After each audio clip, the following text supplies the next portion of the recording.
I don't know how. I honestly, I marvel at the fact that I was Shrek. And how anyone imagines that I should be or could be is really kind of an amazing thought. You know, a lot of it has to do with the fact that I had a history with the composers and the story, so she knew what I could do. David Lindsay Bear, the playwright and lyricist and the book writer, you know, I knew him a little bit.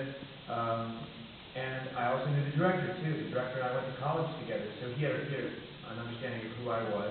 But certainly, you know, when it comes to playing an ogre or being Shrek, you know, how do you evaluate whether someone is able to do that? And so the auditioning was very, very interesting. Unlike your experience, there wasn't anything that they had us do to make manifest what would ultimately be Shrek. So, you know, just imagine me and the guy playing Donkey, you know, in a room like this, going, I'm Shrek, you know, and trying to be what you think it should be. It's insane. It's absolutely insane. And, you know, and then getting notes like, you know, could you make them just kind of like whatever the note was, and you're trying to find varying degrees of your own version of an ogre. It's a bizarre process. But one thing I do remember very vividly is at the end, as is very common, you have to jump through many hoops, and particularly for a lot like Disney, this was also being produced by a film company called DreamWorks. And Jeffrey Katzenberg, who runs DreamWorks, was very hands-on in that process, and he was there for our final audition.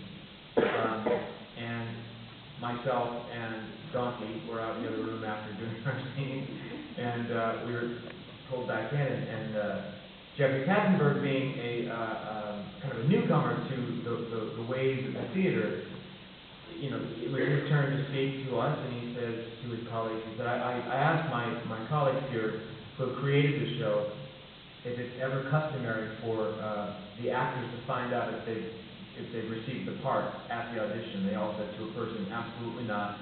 We let them know through their agents.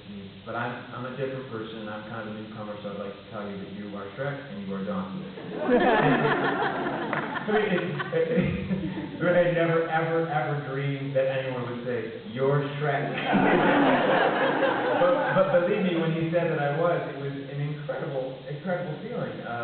Not only of being happy that I got the job, but also the idea of inhabiting this iconic mantle of a piece of pop icon. You know, so it was a great moment.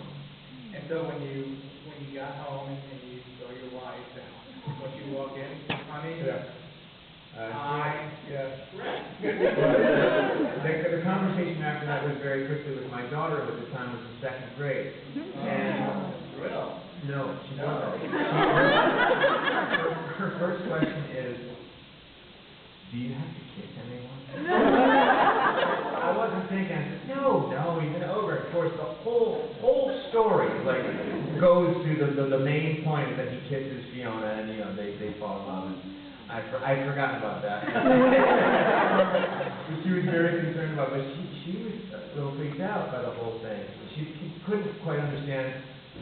I don't get it. You're Shrek. I don't understand how you're going to be Shrek. And especially when I got the amazing makeup that they put on, and then she was like, that's not my thing. I'm out of here.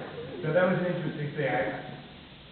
Very quickly, she said the other day, she said, I wish I was older when you did that, because I didn't like it. I didn't want to see it. You know, she just didn't want to see it. But now she's like, she loves it. Nick, do you remember